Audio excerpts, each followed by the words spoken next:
अनुमान खंड समझ में आया सबको? हाँ जी। जी। हेत्वाभास समझ में आ गए थे सबको? जी भैया। जी। समझ में आए थे हेत्वाभास सबको? चलो आगे जी चलते हैं। भैया। अभी क्या कह रहे हैं?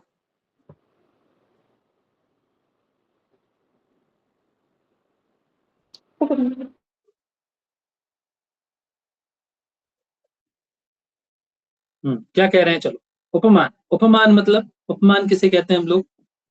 तो क्या है वो बता रहे हैं। आवाज आ रही है मेरी?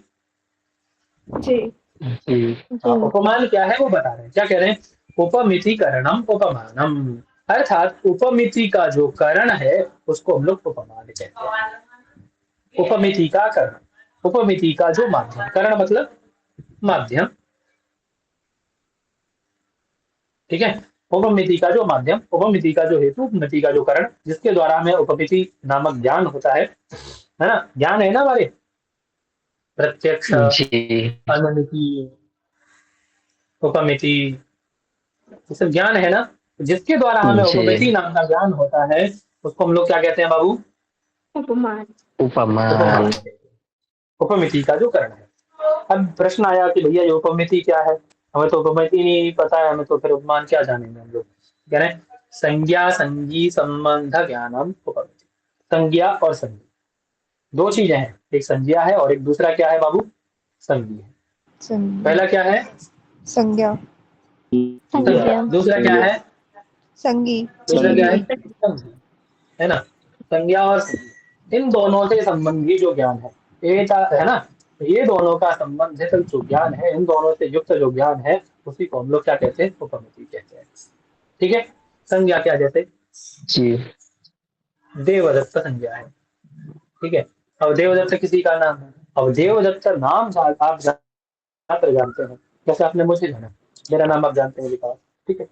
अब लेकिन केवल नाम आप जानते हैं ना, केवल संज्ञा जानते हैं ना मेरी? मुझे तो नहीं जानते भी, मुझे तो आपने नहीं देखा है, संगीत देखा है नहीं देखा है ना? अब आपसे आप पूछें किसी से कि भैया वो कैसे दिखते हैं, कैसा होगा वो व्यक्ति, अमुक व्यक्ति कैसा होगा, ठीक है, तो आपको बताया जाए, बोले ऐसे धोती शर्ट पहनते हैं, धोती दुपट्टा शर्ट पहनते हैं, ऐसा बताया जाए, एक ट्रेडिशनल ड्रेस है, विद्यालय को जैसे गुरुकुल वाला ट्रेडिशनल ड्रेस है, ऐसा सब बताया जाएगा। तब आप जब किसी व्यक्ति को मिलेंगे, ऐसे व्यक्ति को, तो आप जानेंगे ना उसको कि हाँ ये संज्ञा बताई गई थी, अमुक व्यक्ति ये संजी है, ये उस पर घटित हो रहे सारे लक्षण, अर्थात ये वही है। समझ में आ रही बात ना? बात समझ में आ रही जी। है ना? है ना? जी बोले जी। अच्छा, मणि को हम कैसे पहचानेंगे? कोई रत्न है, मणि है, उस मणि को हमें कैसे पहचानना है? आपने पूछा कि भैया हम जंगल जा रहे हैं, मणि खोज रहे हैं, है ना? अब उस मणि को हम कैसे पहचानेंगे कि वो मणि है, वो रत्न है, कैसे पहचानेंगे? तो आपको रत्न के कुछ उसने परीक्षण बताए। बोले समझो कि जो कांच होता है ना, शीशा जो होता है, वो इतना देदीप्यमान नहीं होता, प्रकाशमान नहीं होता। ये जो चंद्रकांता मणि है, ये थोड़ी शीतल होती है। यदि आप कहीं जल गए हैं कोई किसी जलनशील पदार्थ से, यदि वहां पे चंद्रकांता मणि रखा जाए तो आपको आराम मिलेगा, ठीक है। और उसके ये लक्षण होते हैं, ऐसा स्वरूप होता है इसका, ये वो दो चार आपको पहचान बताई। जब आप जंगल पहुंचे, जंगल जाके आपको एक कांच मिला और एक मणि मिल गया, ठीक है। अब आप दोनों को कैसे पहचानेंगे कि ये कांच है ये मणि है? तो आपको लक्षण याद आएंगे फिर कि उन्होंने बताया था कि यदि जले हुए स्थान पे या बहुत तेज, कहीं बहुत तेज हो, अर्थात बहुत अग्नि हो कहीं पे, वहां यदि रखा जाए तो उससे जलते नहीं है, वो ठंडा रहता है, चंद्रकांत मणि, है ना? और उसकी ये पहचान, ऐसा करके दो चार आपको पहचान बताई गई, जो उनके आधार पे आप पहचान जाएंगे ना कौन मणि और कौन कांच है, दोनों को पहचान जाएंगे। संजी आपको पता थी, जी। संजी आपने पहचान लिया उसके आधार पे। तो ये दोनों का जो संबंध ज्ञान कराने वाला है, किसके द्वारा होता है? ये किसके द्वारा होता है? दोनों का, संज्ञा और संजी का संबंधी ज्ञान, इन दोनों के संबंध का उपमिति। ज्ञान किसके द्वारा होता है? उपमिति। उपमिति ज्ञान। ये उपमिति ही है जिसके द्वारा ये ज्ञान होता है। समझ में आया? संज्ञा संबंधी ज्ञान को ही हम लोग उपमिति कहते हैं। और उसको कराने वाला कौन है? उस उपमिति ज्ञान को, ये ज्ञान कराया किसने आपको कि ये मणि है और ये कांच है? ये ज्ञान कराया किसने? ऐसा उपमिति ज्ञान कराया किसने? उपमान में। समझ में आई बात बेटा? उपमान में। उपमान में, क्योंकि जी आप उपमान लेके गए थे उपमिति, है ना? उपमान लेके गए थे आप एक, कि ऐसा होगा ऐसा होगा, है ना? समझ में आया? कि ऐसा होगा, ऐसा दिखता होगा, ये जी होगा, ये खासियत होगी इसमें, है ना? ऐसी सारी उपमाएं आप लेकर के गए थे, उन उपमा के द्वारा, है ना, उन संज्ञा रूपी उपमाओं के द्वारा आपने एक संधि में उन उपमाओं का आदान करते हुए वहां ज्ञान कर लिया। बात क्लियर है ना? बहुमिति ज्ञान को कर लिया। बात क्लियर हुई बच्चा सबको? हाँ जी जी जी जी भैया सबको समझ में आ गया? और हाँ उपमिति और उपमान का मतलब? जी क्यों बाबू? जी भैया। गुरु जी, ये संज्ञा और संज्ञा तो आया, मतलब ऐसे नाम, और संजी क्या हो गया, उसका बनावट या जिसकी लक्षण? संज्ञा की जाए, अब जैसे आपका नाम आकांक्षा। आकांक्षा, ठीक है, आकांक्षा क्या है? आपकी संज्ञा। अभी जो पिंड विशिष्ट है ना, आपका जो पिंड विशिष्ट है, समझ में आया? ये जो जी पिंड विशिष्ट है आपका, ये क्या है? संज्ञा, जिसकी ये संज्ञा है आकांक्षा, ठीक है? जी, मतलब जिसका नाम रखा गया है वही संजी। संगी, ठीक है। गोत्व विशिष्ट पिंड क्या है? गोत्व विशिष्ट पिंड क्या है? संगी, और उसकी संज्ञा क्या है? गाय, ठीक है। गाय। ऐसी जी मनुष्यत्व विशिष्ट पिंड ही हमारा शरीर, इसकी संज्ञा क्या है? आकांक्षा, प्रगति, आनंद, है ना? ये सब संज्ञाएं हैं इसकी, ठीक है। तत्त संज्ञाएं होती हैं उसकी, पिंड विशिष्ट की। बात क्लियर है बाबू सबको? जी जी भैया। सबको क्लियर है ना? हाँ बोले जी उसका कारण क्या है ना? तो कह रहे तत्कर्णम सादृश्य ज्ञानम, उससे लाभ क्या होगा? उसका कारण क्या है? बोले सादृश्य ज्ञानम, तत्सादृश्य ज्ञान, है ना? ऐसा बता दिया, उसके सदृश आपको जाके ज्ञान करना। जैसे किसी ने कहा भी है ना? पहले कहानी समझ लो एक, उसके बाद पंक्ति पढ़ते जाओगे, नीचे चली जाएगी। कोई व्यक्ति था, आप ही लोगों जैसा। नील गाय को देखा आपने से किसी ने? जी कौन भैया। ऐसा जिसने नहीं देखा? देखा तो जी सबने होगा। भैया। ऐसा कौन व्यक्ति है जिसने नहीं देखा है? एक नील गाय होती है ना, नील गाय, मैंने कल देखा। सबने देखा है। कोई ऐसा जी जिसने नहीं देखा? जी, खेतों में दिखते हैं कभी कभी। किसने नहीं देखा ये बताओ, उसी पे घटा के बताए थे। हमने मतलब नहीं सबने देखा देखा है। है, मतलब आपने नहीं देखा है। छोटी जो गाय रहती है उसी नाम को सुना बोलते हैं, है हमने नहीं देखा। गाय तो देखी है पर नील गाय नहीं देखी। मैंने सुना है कि वो घोड़े और गाय का मिक्सिंग दिखता है गल कंबल नहीं होता उसमें हाँ हाँ हाँ। अब जैसे आपने सुना है, क्या नाम है आपका? मैं सोची हाँ, चलो। अब सुशी दी है, इन्होंने अभी नीलगाय को प्रत्यक्ष रूप में नहीं देखा, केवल सुना है कि वो कैसा दिखता है। बोले गो सदृश दिखता है और थोड़ा सा अश्व सदृश दिखता है। जैसे गाय के गल कंबल होता है, उसके गल कंबल नहीं होता, अश्व जैसा दिखता है, ठीक है। दोनों का मिक्स स्वरूप है, ऐसा इन्होंने देखा है ना? ये इन्होंने बताया ना अभी। तो हाँ इन्होंने क्या ले लिया? जी संज्ञा रखी है अपने दिमाग में। अब संज्ञा रखी, जब भी ये नील गाय को देखेंगे जाकर के, ये जानते नहीं है, इन्होंने देखा नहीं है।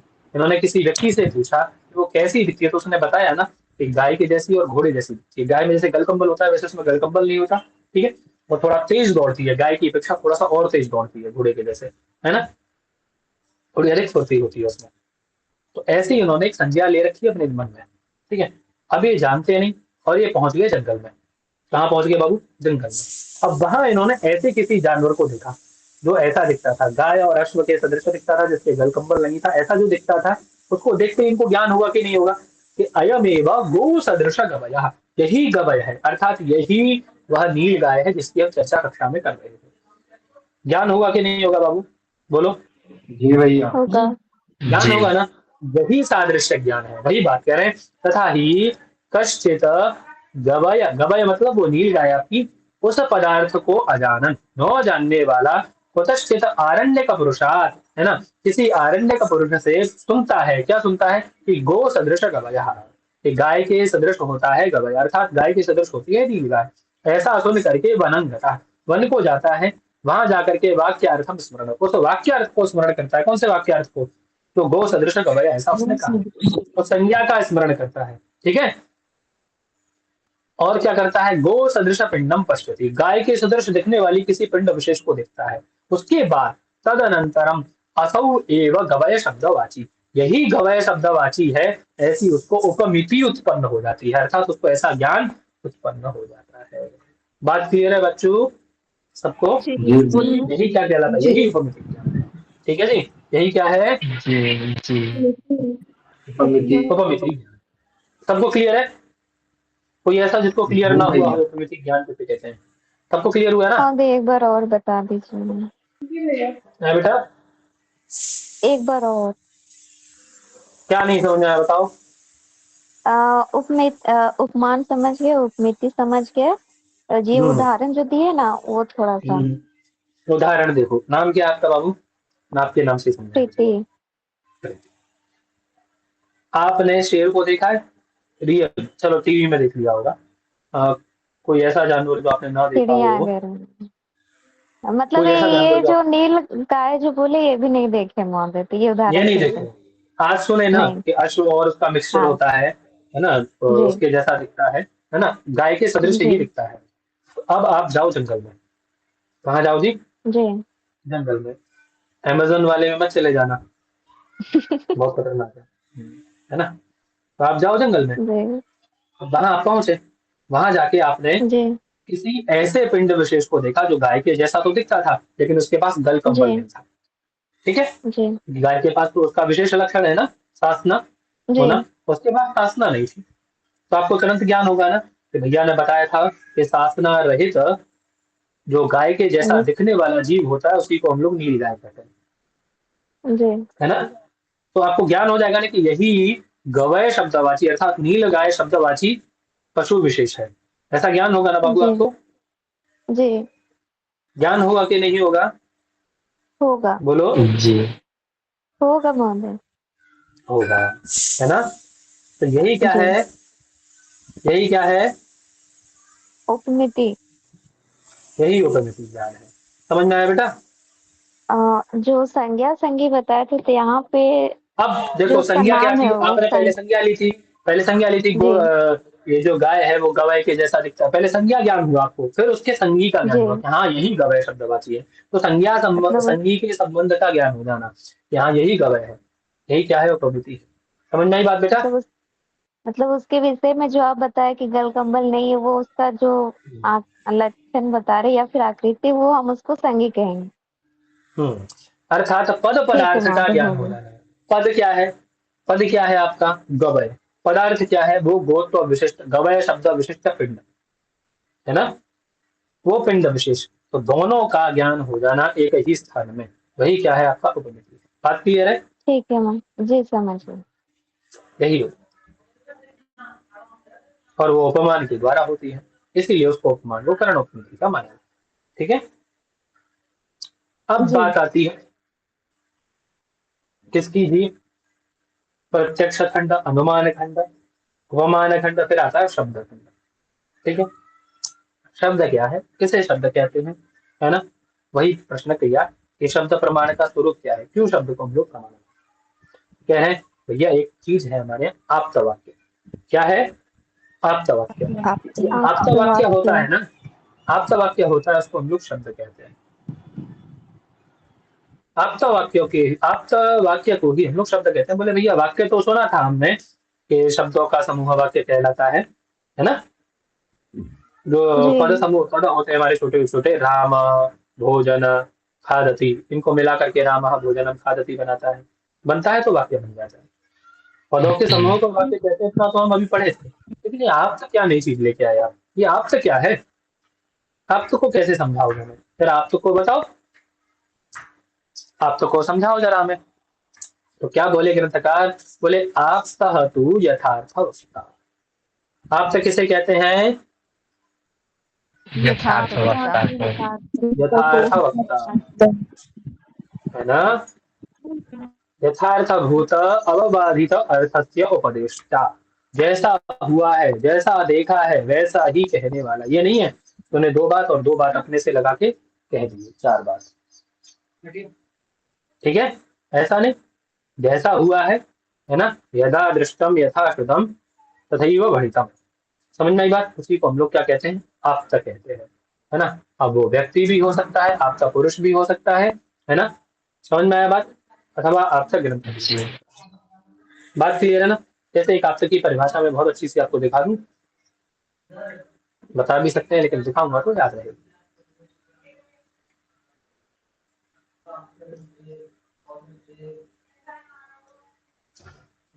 स्क्रीन दिख रही है मेरी? जी जी भैया। हाँ देखो आप का वो कर रहे हैं, है ना? बोले तत्र, तत्र मतलब कुत्र, जो आपका शक्ति निरूपण है, शक्ति निरूपण में कौन प्रमाण होते हैं? तो न्याय सूत्र पढ़ दिया उन्होंने, ये अभी न्याय पढ़ रहे हैं ना अभी हम लोग, वही पढ़ दिया हमारा ग्रंथ। ये प्रत्यक्ष अनुमान उपमान शब्दाः प्रमाणानि न्याय इति प्रमाण मानते हैं। ठीक है, इति गौतम सूत्रे शब्दः च आप्त उपदेश स्वरूपः प्रमाणम। शब्द को कैसा प्रमाण माना है? आप्त उपदेश रूपी प्रमाण माना है। कैसा प्रमाण माना है बाबू शब्द को? आपसे आप उपदेश। उपदेश आप्त प्रमाण। उपदेश प्रमाण। ठीक है ना? अब आप्त का लक्षण कहते हैं। बोले आप्त है क्या? हमारे जैसे दिक्कत उनके सामने भी है। बोले आप्त है क्या? परमल गमन के सामने भी हमारे जैसे दिखता है। वो कह रहे हैं कि भैया आप हम कहते हैं आप तो नाम अनुभवेन, तृतीया है ना, अनुभव के द्वारा, समझना, अनुभवेन वस्तु तत्वस्य, जो वास्तविक तत्व है, अनुभव के द्वारा जो वास्तविक तत्व है, जो यथार्थ है, यथार्थ ज्ञान है, समझ में आ रही है? अनुभव के द्वारा जो यथार्थ ज्ञान है ना, कार्त्स्येन निश्चयवान, है ना, उसको कार्त्स्य के द्वारा, अपने बुद्धि विवेक के द्वारा, ठीक है, निश्चित रूप से जैसा है, नित्य ही जैसा है वैसा, ठीक है। और समझ लीजिए, रागादि वशात अपनी नान्यथावादी, यदि किसी के साथ हमें द्वेष है, कोई दो बातें हमें किसी को कोई कह गया नहीं भैया ये आनंद जी थोड़े यार ठीक नहीं, मतलब ऐसे व्यक्ति हैं, दो बातें हमें आनंद जी के विषय में किसी ने बताई, हमने दो बातें और अपनी तरफ से जोड़ के आनंद जी से कहते हैं यार वो ऐसा कह रहा था आपके विषय में, दो बातें और जोड़ दी हमने, है ना, थोड़ी सी, क्योंकि हमारी आनंद जी से खटपट है ना, थोड़ी अनबन है। तो राग होने पर भी आदि से और भी चीजें ले लेनी है, राग आदि वशात अपि, राग आदि होने पर भी नान्यथावादी, अन्यथा नहीं कहना, जैसा है वैसा ही कहना है, ठीक है, ऐसा जो है नान्यथावादी, यह सह आपसा, वही आपसा है। अब देख लो हम लोग आपसे हैं कि नहीं?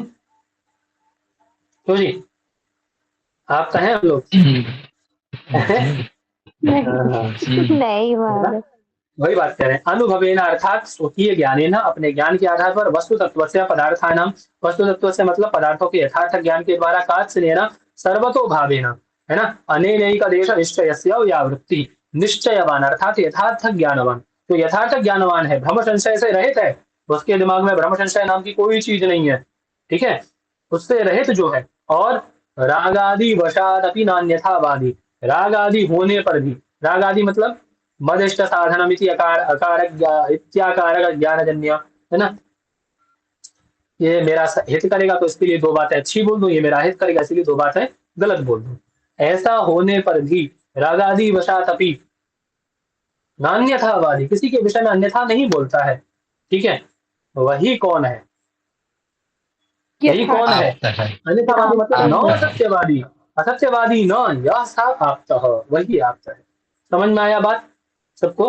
उसी जी को हम लोग भैया आपका पुरुष जी। कहते हैं। ऐसा कौन कह रहा है? ऐसा हम नहीं कह रहे हैं। इति चरक संहितायाम भगवत पाद पतंजलि उच्यते, ठीक है, इति चरके पतंजलि। जी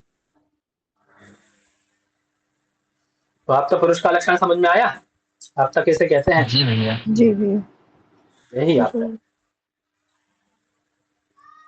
रागादि वशात अपि नान्यथावादी, तो ऐसे व्यक्ति का वचन, अब ऐसे व्यक्ति का वचन माना जाएगा नहीं माना जाएगा? अरे गांव में दो लोगों को पता लग जाए, 10 लोगों को कि अमुक व्यक्ति है जो कभी गलत नहीं बोलते, तो निर्णय कराने उसी के पास आते हैं, आते नहीं आते हैं?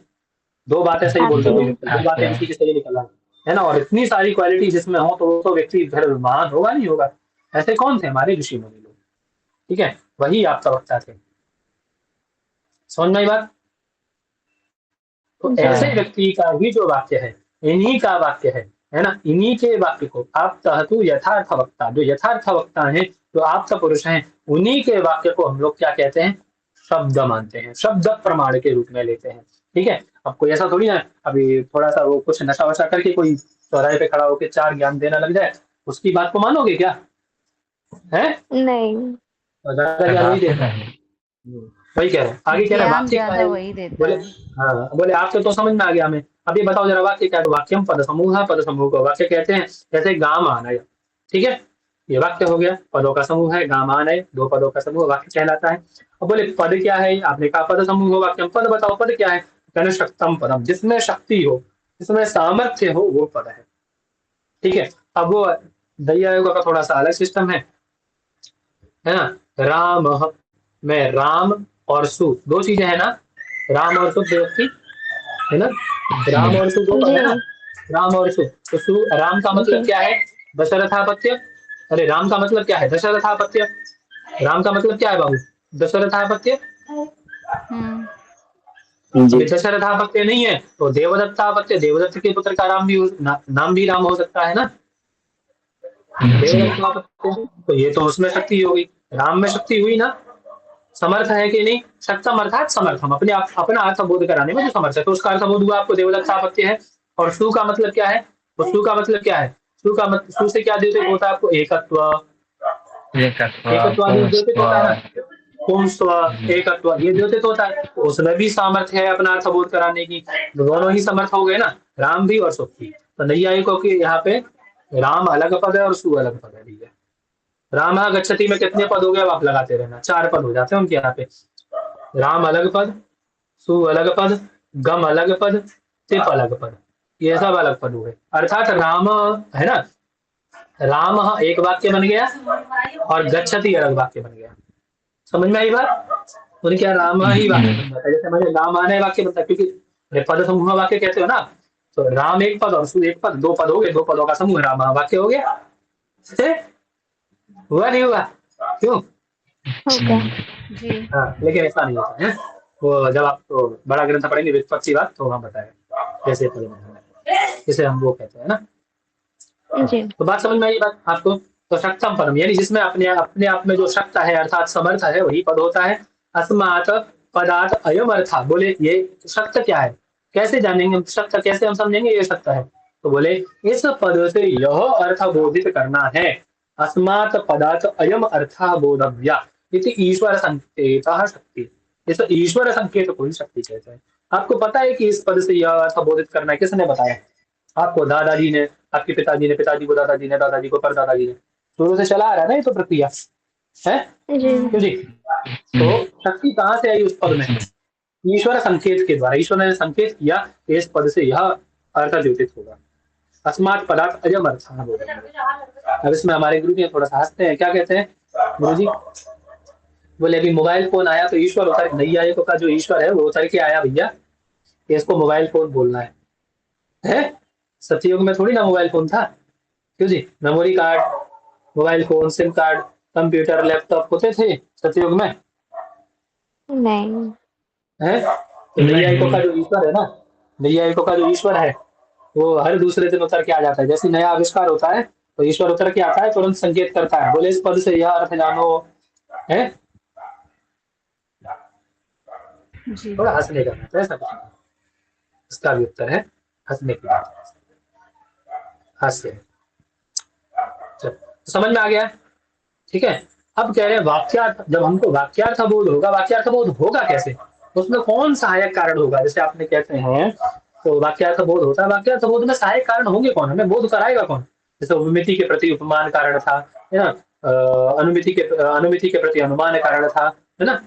तो ऐसे उसके हमारे वाक्यार्थ ज्ञान के हेतु कौन होंगे, तो कह रहे हैं 4 चीजें, सॉरी 3 चीजें, एक आकांक्षा, दूसरा योग्यता, तीसरी सनिधि। सन्निधि। आकांक्षा जी। आकांक्षा जी कारण है आप वाक्यार्थ ज्ञान के प्रति हैं, क्यों। हाँ अरे देख लो है।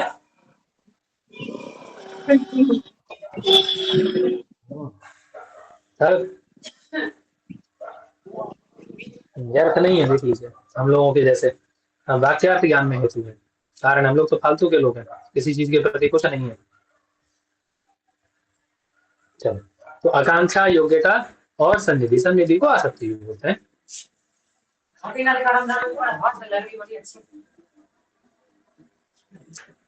आकांक्षा, योग्यता, आसक्ति, ठीक है।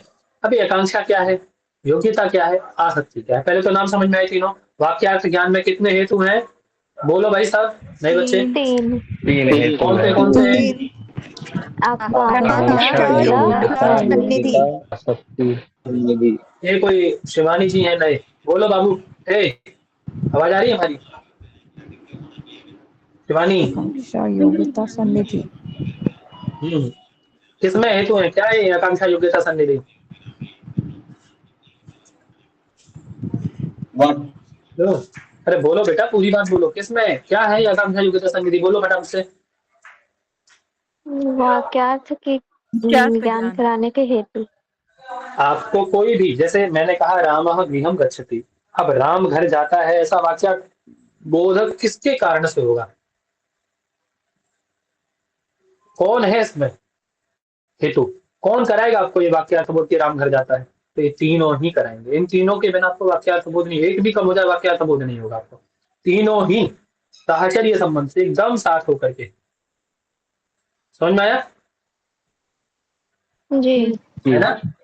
इन तीनों के द्वारा ही, है ना, वही कह रहे हैं, आकांक्षा योग्यता सानिध्यादि निष्ठा जनकता निरूपित जन्यतावत्वम वाक्यार्थ ज्ञानवत्वम, तभी वाक्यार्थ ज्ञान आपको होगा। अब आकांक्षा क्या है, योग्यता क्या है और सन्निधि क्या है, कैसे इनसे वाक्यार्थ बोध होता है, ये आपको पता पड़ेगा आगे आगे की ग्रंथ। ठीक है बेटा? जी जी। चलो इसको पूरा करते हैं, तभी कक्षा खत्म करेंगे, इसको पूरा करते हैं आज। स्क्रीन दिख रही है ना मेरी? जी जी हाँ।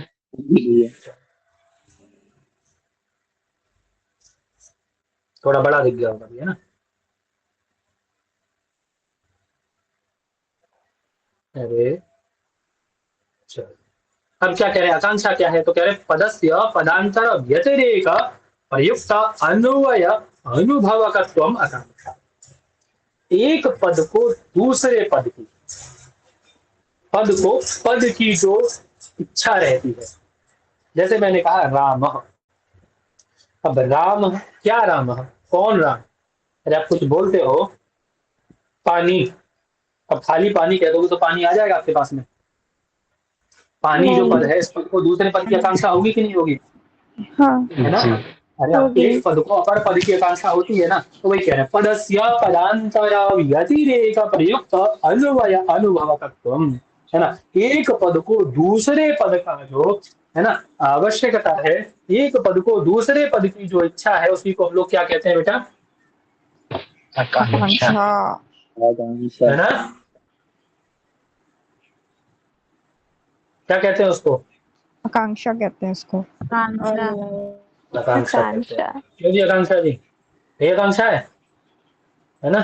अरे नॉर्मली आपको पता भी लगता होगा ना कि आपकी इच्छा आकांक्षा क्या है, आपकी इच्छा कैसा आकांक्षा है आपकी, कहते हैं ना?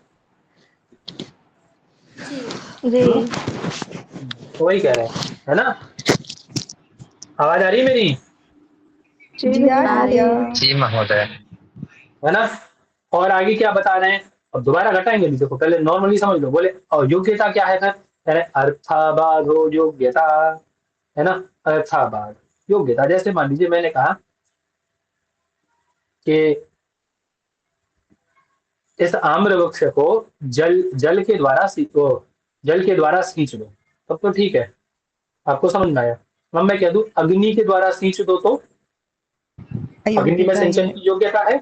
नहीं। अर्थाभाव हो रहा है कि नहीं हो रहा है उसका? जी हो अर्थाभाव रहा हो है। रहा है कि नहीं? हो रहा है। अर्थाभाव हो रहा है कि नहीं? हो रहा तो वही है। कह रही हो है ना? रहा है। जी। अर्थाभाव हो योग्यता, अर्थात अर्थ का बाद होना ही क्या कहलाता है बेटा? योग्यता। योग्यता। योग्यता। योग्यता, है ना? अर्थात उस वाक्य एक पद, उस पद में अपर एक पद में दूसरे पद के साथ अन्वित होने की योग्यता भी होनी चाहिए, है ना? वन ही में सिंचन की योग्यता है क्या? नहीं। नहीं। नहीं। यही क्या है? योग्यता का अभाव, है ना? योग्यता अभाव है। आगे आता है आकांक्षा योग्यता, फिर आती है सन्निधि। क्या कह रहे हैं? पदानाम अविलंबेन उच्चारणम। अब मैंने एक पद बोला अभी, गाम, दूसरा पद बोल दिया 1 घंटे बाद आना है, तो आपको अर्थबोध होगा? नहीं। नहीं। भूल जाओगे तब तक पहला पद क्या था, नहीं। भूल जाओगे पहला पद क्या था तब तक, हाँ। जी भूल जाओगे ना बेटा? तो वही बात है, जी तो जी। पदों में क्या होना चाहिए? अविलंब उच्चारण होना चाहिए। ऐसा उच्चारण होना चाहिए, अविलंब अविलंब उच्चारण, उच्चारण। है ना? हाँ, इसी को हम क्या कहते हैं? इसी को सन्निधि कहते हैं, दीदी कहते है ना? सन्निधि। अविलंब उच्चारण को ही सन्निधि कहा जाता है। तो अब इन तीनों से युक्त वाक्य ही प्रमाणित वाक्य होता है, अर्थबोध कराने में समर्थ होता है। यदि एक भी च्युत हो जाए इनमें से, क्या हो जाए जी?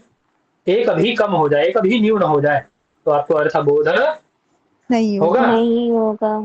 नहीं होगा। नहीं होगा। नहीं होगा। बात क्लियर है बच्चा सबको? जी जी जी जी तीनों के द्वारा युक्त वाक्य ही अपना अर्थ बोधक आने में समर्थ होता है।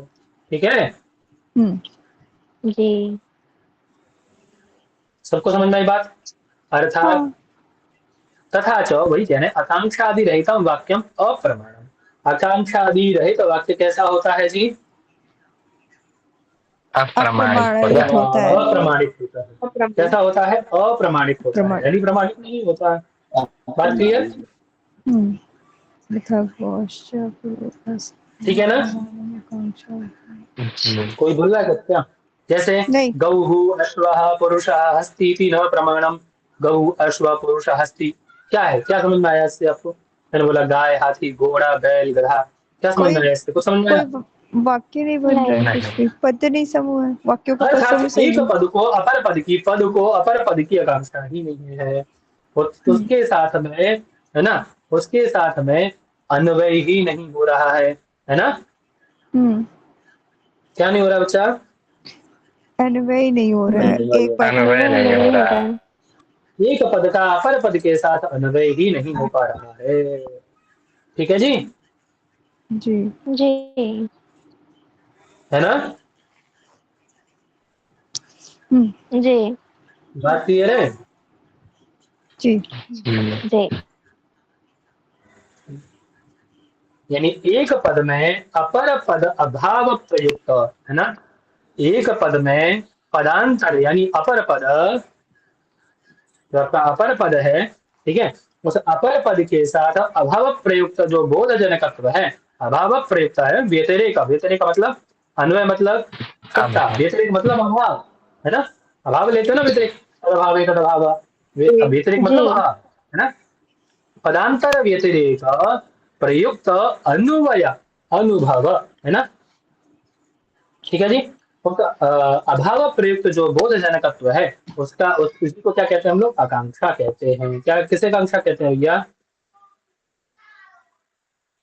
एक पद को जो अपर पद की आकांक्षा, एक पद को अपर पद का जो, आवाज आ रही मेरी? जी आ रही है। जी जी अपर पद का भाव। ठीक है ना? हम्म जी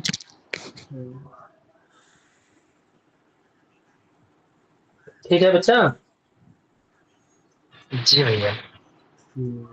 यद पदस्य यद पदाभाव प्रयुक्तम शाब्दबोधजनकत्वम तत्समव्याहारिक तत्पदत्वम आकांक्षा। जिस पद के साथ, है ना, यद पदम, जिस पद के साथ, यद पदस्य जिस पद का, यद पदाभाव प्रयुक्तम जिस पद के साथ अभाव कहा जाए, भाव कहा जाए, ठीक है? जैसे मैंने कहा कि घटमान है, ठीक है? क्या कहा मैंने? घट नहीं, घटा माना घटमान है। है ना? अब मैं समझाना तो बहुत कुछ चाह रहा हूँ, लेकिन यदि मैं समझाने लगा तो आप लोग भाग जाओगे छोड़ के। चलो पहले इतना समझ लो, इसको सामान्य समझ लो, फिर कल इस पे चर्चा और डिटेल में करेंगे तो समझ में आ जाएगा। ठीक है, पहले भी मोटा मोटा समझ लो जी आप लोग आज, है ना? कल इसको और डिटेल में समझ लेंगे, है ना? तो अच्छे से जम जी जाएगा, ओके, है ना? हम्म अभी डिटेल वाला नहीं बताते, कल बताते हैं इसको, है ना? तो क्या कह रहे हैं? आकांक्षा आदि रहित वाक्य प्रमाणित होता है। जैसे गौ अश्व पुरुष हस्ती की न प्रमाणित। गौ अश्व पुरुष हस्ती ये प्रमाणित नहीं होंगे। क्यों? क्यों प्रमाण नहीं बनेंगे? क्योंकि आकांक्षा नहीं है। गौ पद को अश्व की, अश्व को पुरुष की, पुरुष को हस्ती की आकांक्षा है क्या? जैसे नहीं घटमान नहीं है में थी, नहीं। मैंने कहा घटमान है, एक पद को अपर पद की आकांक्षा है कि नहीं? नहीं, यहाँ पे घट पद को नहीं आने में बस। हाँ यहाँ पे अभी कहने वन ही न सिंचती थी ना प्रमाणम। बोले वन ही न सिंचती, यह वाक्य प्रमाणित नहीं हो सकता। क्यों? क्योंकि इसमें योग्यता ही नहीं है। वन ही में सिंचन की योग्यता नहीं है। बोले प्रहरे प्रहरे अथहोच्चरितानि गाम आनय इत्यादि पदानि न प्रमाणम। बोले एक प्रहर में और अपर प्रहर में उच्चरित, है ना? और जी आवाज आ रही मेरी? बोले अलग अलग आ प्रहारों में रहा है। उच्चरित जो शब्द होते हैं वह भी प्रमाणित नहीं हो सकते। क्यों नहीं प्रमाणित हो सकते? गाम आनय, एक पद में सानिध्य गाम बोला, दूसरे अभाव। पद में आनयन बोला। क्यों? क्योंकि सानिध्य नहीं है परस्पर, अर्थात तीनों का होना आवश्यक है। आकांक्षा, योग्यता और असंगति का। अब आपसे जो प्रश्न बनेगा वहां पूछा जाएगा गौ स्थिति न प्रमाणम। क्यों नहीं प्रमाण है? आकांक्षा विरहात, योग्यता विरहात अथवा असानिध्य अभाव। क्यों प्रमाणित नहीं होगा? बता पाओगे ना? जी आकांक्षा विराम। जी आकांक्षा जी विरहात। सब बता पाएंगे इस बात को? अब बात आती हाँ है वाक्य की। बोले वाक्य हमारे यहाँ दो प्रकार जी के बताए गए, एक वैदिक वाक्य और एक लौकिक वाक्य। वाक्य कितने प्रकार के? दो प्रकार के, दो वैदिक प्रकार वाक्य दो और लौकिक वाक्य। वैदिकम ईश्वरोक्तत्वात्, वैदिक वाक्य किसके द्वारा कहे गए? ईश्वर से प्राप्त है, ईश्वर के द्वारा प्रदत्त है, इसीलिए सभी को प्रमाणित हैं, सभी उसको प्रमाणित मानते हैं। ठीक है जी। तो किसी को प्रमाण ना मानता होगा वो भी वेद को प्रमाण मानता है, नास्तिकों को छोड़ दिया जाएगा। तो वेद मानता है। कहना लौकिकम तो आप तो, और लौकिक वाक्य जो होते हैं ना आपके, वो केवल आपका पुरुष के द्वारा ही कहे गए प्रमाणित होते हैं। अब आपका कौन है? आपको इतनी बड़ी डेफिनेशन मैंने आपको बता दी है। ठीक है ना? तो रागादि अनुभवेन, अनुभव के द्वारा, है ना, अपने अनुभव के द्वारा जो यथार्थ वक्ता है, जो जैसा है उसको वैसा कहने वाला, रागादि वशादपि नान्यथावादी, रागादि होने के उपरांत भी अन्यथा न कहे, उसी को हम लोग यथार्थ वक्ता अर्थात आपसे कहते हैं। उसी के द्वारा उक्त जो वाक्य है वही प्रमाणित होते हैं, अन्यथा अप्रमाणम, अन्य वाक्य अप्रमाणित है। ठीक है जी। ठीक है ना? बोले शब्द ज्ञान क्या है? कहना वाक्यार्थ ज्ञानम शब्द ज्ञानम, वाक्यार्थ का ज्ञान हो जाना ही क्या है? शब्द ज्ञान है। उसमें कर्ण कौन है? उसमें माध्यम कौन है? उसमें माध्यम कौन है? तो कह रहे तत्कारणम तो शब्द है। और जिस प्रकार से किसी में अनुमान है ना, अनुमति में अनुमान और प्रत्यक्ष में प्रत्यक्ष, इसी प्रकार से शब्द ज्ञान में शब्द, ठीक है, शब्द करण, ठीक है जी, शब्द करण। क्लियर है ना? जी भैया। अब आपका इतना ग्रंथ पूरा हो गया, आप इसके विचार करिए, उसके बाद में